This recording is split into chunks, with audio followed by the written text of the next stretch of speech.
Welcome to Histology. The ocean is vast, deep, and unknowable.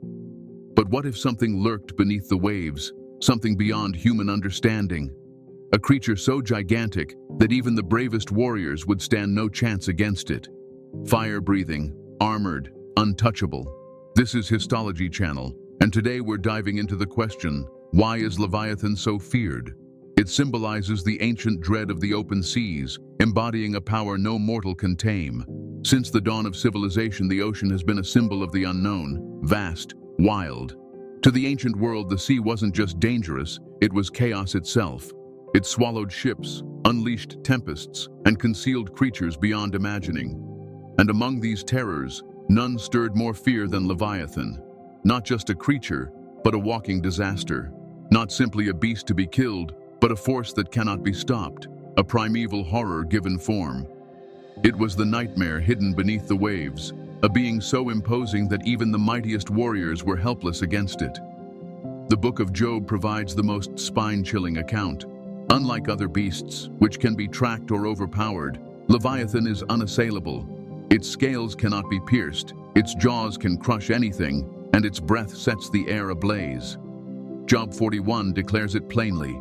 When it rises, even the strong grow terrified. No weapon can harm it, no hero can defeat it. This isn't just a monster, it is fear incarnate.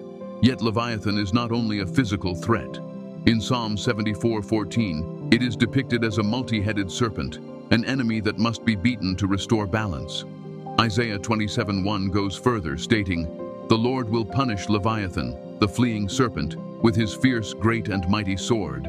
This is no mere beast, but a cosmic foe of order, so great that only divine might can conquer it.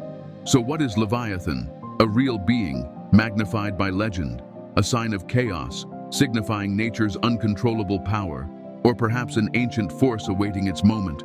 Some point to massive crocodiles or prehistoric sea creatures, while others think it reflects the raw chaos before the world was shaped. Whatever it may be, one truth remains. Leviathan is more than legend. It is terror itself, coiled beneath the surface, ready to rise again. If Leviathan rules the deep, then Behemoth is its counterpart on land. Described in Job 40, Behemoth is a gigantic, immovable presence, with bones like bronze and limbs like iron. It is said to graze like an ox, make its home by rivers, and stand firm against any flood. Unlike Leviathan, Behemoth is bound to the land, solid and unshakable. Some Jewish texts compare it to a huge bull or hippopotamus, while others see it as a primal power of stability, contrasting Leviathan's unbounded nature. In Jewish end-time teachings, such as the Apocalypse of Baruch and the Babylonian Talmud, Leviathan and Behemoth are destined to clash at the world's end. In one account, they fight until God slays them both, ending their hold over sea and land. Another describes Leviathan striking fiercely with fins, while Behemoth returns the blow with its horns, ending in their mutual fall. Afterward, their meat is served as a feast for the righteous, marking the close of the old world and the dawn of a new era. Later tales say Leviathan's armored skin will be turned into a vast shelter where the faithful gather. Yet of the two, only Leviathan is truly feared. Behemoth, though huge, is earthly, visible, limited. Leviathan, on the other hand, dwells in the deep, hidden from all.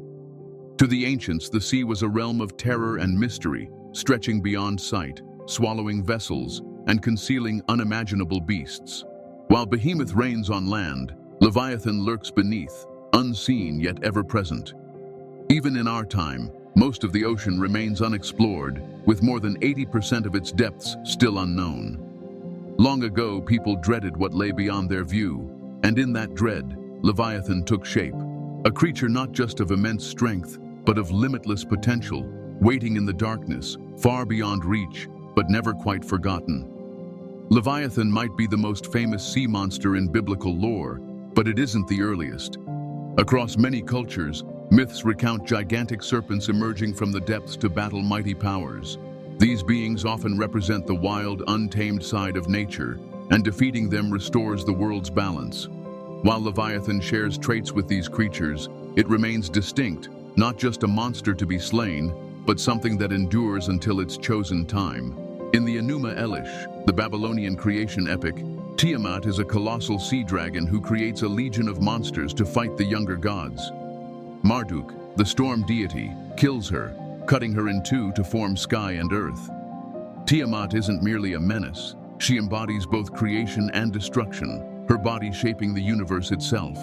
Leviathan, in contrast, does not create, only threatens to devour. Though both dwell in the chaotic waters, Leviathan is a lone presence, a singular force rather than a mother of beasts. Another example is the Midgard serpent, Jormungandr, from Norse myth. Odin hurls Jormungandr into the sea, where it grows so huge it surrounds the entire world, grasping its own tail. It will rise again at Ragnarok, facing Thor in a final clash that kills them both. While Leviathan's destruction is its outright end, Jormungandr's fall is part of a cycle, its death signaling the collapse of one age and the birth of another. Leviathan's demise, however, is final. Another of Leviathan's kin in mythology is Lotan, a seven-headed sea dragon from Ugaritic lore. In Canaanite stories, Baal-Hadad, the storm god, battles and overcomes Lotan, securing dominion over the earth. Psalm 74:14 speaks of Leviathan as multi-headed, reflecting Lotan, suggesting that biblical tradition drew from older Near Eastern tales. Lotan was merely a foe to conquer, its defeat affirming a deity's control over the sea. Leviathan, however, is not just an obstacle. It is a being that endures until its destined destruction. While Leviathan fits a familiar pattern, it is not merely another adversary. Tiamat, Jormungandr, and Lotan all engage in dramatic conflicts, their defeats shaping the worlds they inhabit. Leviathan, though, does not struggle for supremacy or serve as an opponent in a climactic war. It simply exists, waiting for its time to pass. Is Leviathan one of a kind? In many respects, yes. It follows the motif of oceanic beasts personifying untamed might, but unlike others, its narrative is not about strife or conquest. Where some battle fate or herald new eras, Leviathan lacks such a role. It isn't a contender to be beaten, nor a test of bravery to overcome. It just waits, removed from all but the single power that will one day erase it. As Christianity evolved, so did Leviathan's portrayal.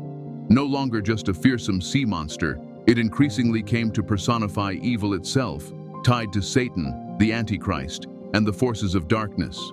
This altered view recast Leviathan not as a natural embodiment of chaos, but as a purposeful source of ruin and devastation. By the Middle Ages, demonologists and theologians ranked Leviathan in the hierarchy of hell, picturing it as the keeper of the abyss, devouring the condemned and guaranteeing their eternal torment. In Renaissance-era demonology, Leviathan took on the role of a great demon over deep waters, standing as a barrier between mortals and the underworld. Writers like Thomas Aquinas and Peter Binsfield linked Leviathan to the sin of envy.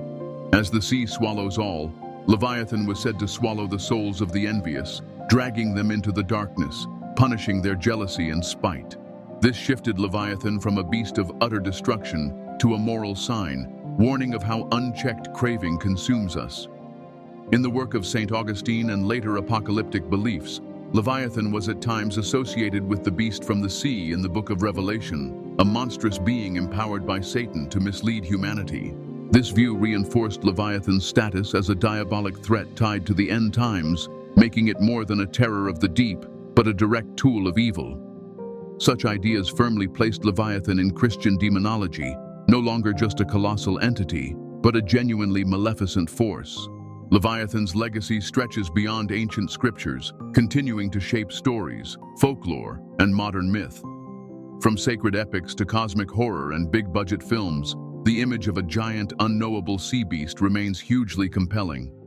John Milton's Paradise Lost expands on this vision. Comparing Satan's massive form and power to Leviathan, Milton pictures Satan sprawling across the fiery lake, as immense as Leviathan, evoking that same terrifying scale which made the biblical monster a symbol of the uncontrollable. Here, Leviathan mirrors not just size, but the raw might of revolt and ruin, parallel to Satan's rebellion against heaven. Leviathan's shadow also looms over cosmic horror, notably in H.P. Lovecraft's fiction. In works like The Call of Cthulhu and Dagon, Lovecraft portrays enormous ocean beings beyond human reason, lurking where no mortal should wander. These entities, much like Leviathan, are outside human comprehension, conveying utter insignificance and fear, a reminder that some horrors can only be endured, never fought. Leviathan's portrayal as an ancient force of the deep laid the groundwork for these otherworldly nightmares, shaping the depiction of the sea as a place of existential dread. Herman Melville's Moby Dick likewise features a massive white whale that is more than just an animal. It is the ocean's unfathomable power incarnate. Captain Ahab's unyielding chase echoes the biblical notion of humanity's hopeless struggle against a force far beyond its strength.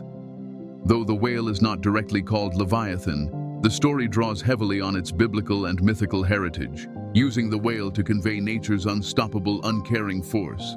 Through countless reinterpretations, Leviathan stands as a potent image of the unknowable and unconquerable. Whether viewed as a biblical terror, a demonic power, a cosmic nightmare, or a godlike sea titan, it reflects our deep-rooted fear of what might wait below. As long as the ocean stays vast, mysterious, and mostly unseen, Leviathan endures. It remains in the depths, a reminder that some horrors can never be fully subdued. So, why is Leviathan so dreaded? Leviathan is not just a ferocious being, it is the embodiment of everything outside our grip. It is colossal, hidden, and unstoppable, a constant sign that certain powers lie beyond human control. Unlike other mythical creatures, Leviathan is not locked in an endless fight for dominance, but tied to a greater truth. In biblical lore, it is the cosmic foe set to face Behemoth in the final days. In Christian demonology, it is a source of corruption, dragging the damned into the void. It is a monster not of open war, but of devouring, consuming bodies, souls, and stability itself. This is why people fear Leviathan, not just because it wields immense strength, but because it signifies chaos, ruin, and the boundary of human power. Whether named a monster, a demon, or something older still, it cannot be dismissed.